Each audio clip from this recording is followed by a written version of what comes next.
लुटेरी बीवी।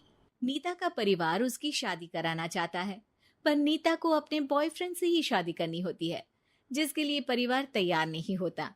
इन्हीं सब उलझनों के बीच नीता के पापा उसकी मर्जी के खिलाफ राघव और नीता की शादी करा देते हैं। शादी ਤਾਂ ਤੁਸੀਂ ਮੇਰੀ ਕਰਾ ਦਿੱਤਾ, ਹੁਣ मैं भी देख दिया ए परिवार खुश किवें रहंदा है।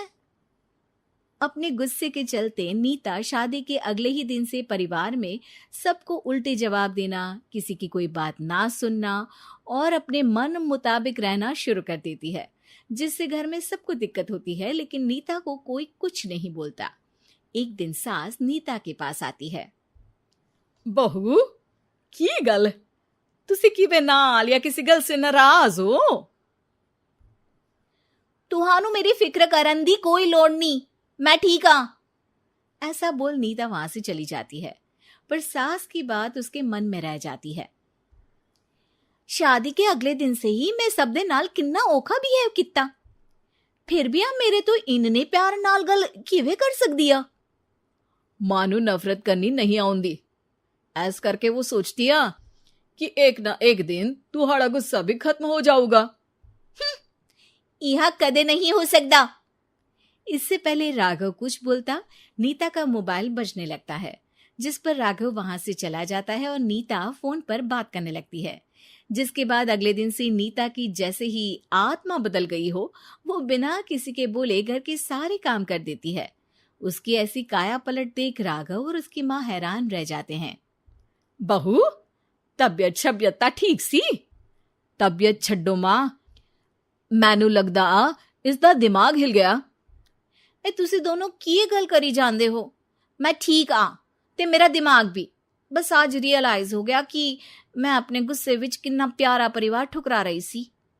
नीता की बात सुनकर सब बहुत खुश होते हैं और अब नीता सास की सेवा से लेकर पति की हर बात मानने लगती है, जिसकी वजह से कुछ ही समय में घर की सारी भाग दौड़ उसके हाथों में आ जाती है।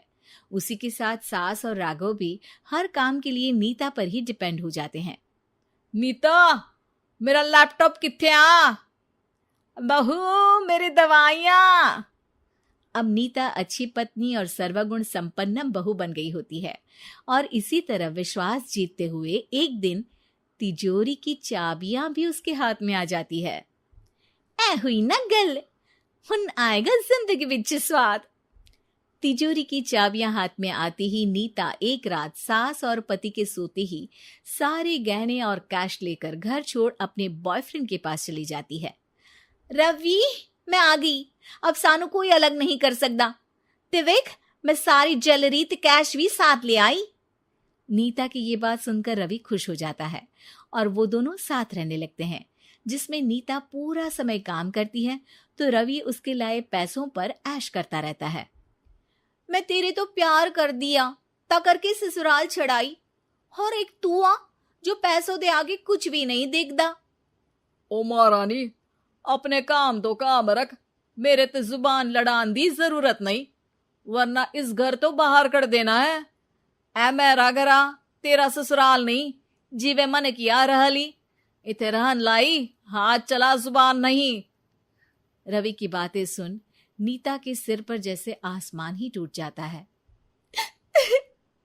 एक तेरे करके मैंने अपने मां पियो नाल उस भले चंगे ससुराल नु भी धोखा दिता ते तू छड्ड परे, मेरी ही गलती आ जे अखा उत्थे तेरे प्यार दा पर्दा डाल उस दिन फोन ते तेरी गल्ला विच आ गई।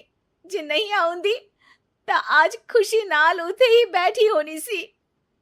ए भाषण उन्ना दियो जिससे इसका फर्क पड़े, मेरे कॉल नौटंकी नहीं। रवि वहां से चला जाता है और नीता रोती पछताती वहीं बैठ जाती है। हाय रब्बा, ए मैं की कर दिता, उस घर विच भी वापस नहीं जा सकती। एक ता घर छोड़ा, नाल चोरी भी की, कोई मेहणु माफ नहीं करूंगा। घर कैसे वापस जाए इसी डर से नीता रवि का घर छोड़ नहीं सकती। इसी तरह दिन बीतते हैं और उन्हीं के साथ हालात बद से बदतर होते जाते हैं। अब रवि पैसों और अपनी मनमानी के लिए नीता के साथ मारपीट भी शुरू कर देता है, जिससे परेशान होकर एक दिन नीता उसे छोड़ अपने ससुराल वापस आ जाती है। जिसे वहां देख राघव गुस्से से लाल हो जाता है। हूं थे की लेना या हमारी जिंदगी के साथ घर ता तो पहले ही बर्बाद कर गई सी। जान दिया, मेरी गलती माफी लायक नहीं। मैं कमली सी उस ढोंगी नु सच्चा प्यार दे इस सच्चे प्यार नु बोझ समझती बैठी। मैनू माफ कर दो। जे मेरी नूर रानी समझ गई आ कि उस तो गलती हुई आ, फिर किस बात का रुसना मनाना। केड़ी नूर रानी? रानी बोलन जोगा इसने केड़े झंडे गाड़ दिए? मां याद कर, तेरे घर बिच चोरी कर बहू ते पत्नी सब रिश्ते तोड़ भाग गई सी। और फिर की मानता रहिया, गलती हो गई सी। एक गलती ता रब भी माफ कर देता ते तू और मैं ता सिर्फ इंसान ही आ। माफ कर दे, मैं बोल रही आ ये दोबारा कदी कोई गलती नहीं करेगी। इसदा नहीं ता मेरा ही भरोसा कर ले। ठीक आ, जिवे तुहानू ठीक लगे, पर इसे बोल दे मेरे कोलो कोई उम्मीद ना रखे। तुसी जीवे कहोगे। अब सास हर रोज राघव को मनाने की कोई ना कोई नई तिकड़म बताकर नीता को उसके पास भेजती रहती है, जिससे कुछ समय बाद नीता का पछतावा और कोशिशें देखकर राघव भी उसे माफ कर देता है।